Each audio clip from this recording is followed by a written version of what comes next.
একমাত্র ছোট বোনের বিয়ে, বড় ভাই দীর্ঘ 11 বছর ধরে তাকে দূরপ্রবাসে, আজকে বোনের বিয়ে, আজকে গায়ের হলুদ হইতেছে। এই মুহূর্তে ভাই প্রবাস থেকে আইসিয়াদের ফ্যামিলি কাউকে না বলে শুধু বোনের বিয়েতে বোনকে সারপ্রাইজ দিবে। দেখেন, আসার সাথে সাথে আগে দেখা হয়েছে, মানে কেউ কাউকে কিন্তু চিনতেছে না। দেখেন, একবার চিনতেছে না, হঠাৎ করে দেখছেন নানি দাদি দাদি দেখার পর বাইকে এসে জড়িয়ে ধরে। দাদি কখনোই জানে না ভাই যে হঠাৎ করে চলে আসবে এইভাবে প্রবাস থেকে কাউকে না বলে।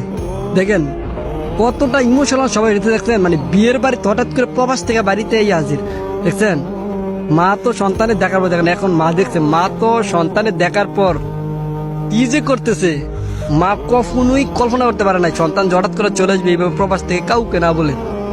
আসলে মা ছেলের ভালোবাসা পৃথিবীর শ্রেষ্ঠ ভালোবাসা। প্রতিটা সন্তান মাকে অনেক অনেক পরিমাণ কিন্তু ভালোবাসে। দেখছেন মা কি যে করছে, মা তো সন্তানকে দেখে কখনোই কল্পনাই করতে পারে নাই কি আমার সন্তান আসবে, আমি জানি না। দেখছেন, আসলে মা ছেলে ভালোবাসা পৃথিবীর শ্রেষ্ঠ ভালোবাসা। দেখছেন, মানে পরিবার সবাই একটু অবাক হয়ে গেছে, বাড়ির ছেলে যে বাড়িকে এইভাবে ফিরবে। দেখছেন কতটা খুশি, দেখছেন নি, মানে বাবা দেখার পর ডাইরেক্ট ইমোশনাল হয়ে গেছে কি আমার সন্তান আসবে, আমি একটা বিন্দু পরিমাণও জানি না।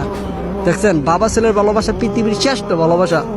দেখছেন ভাই বোনের কত সম্পর্ক। দেখছেন প্রবাস থেকে কাউকে না বলে একমাত্র বোনের বিয়েতে ভাই চলে আসলো প্রবাস থেকে। এত মজার ব্যাপার কি আর কি হইতেই পারে? ভাই আমি তোমার জন্য মন থেকে দোয়া করি।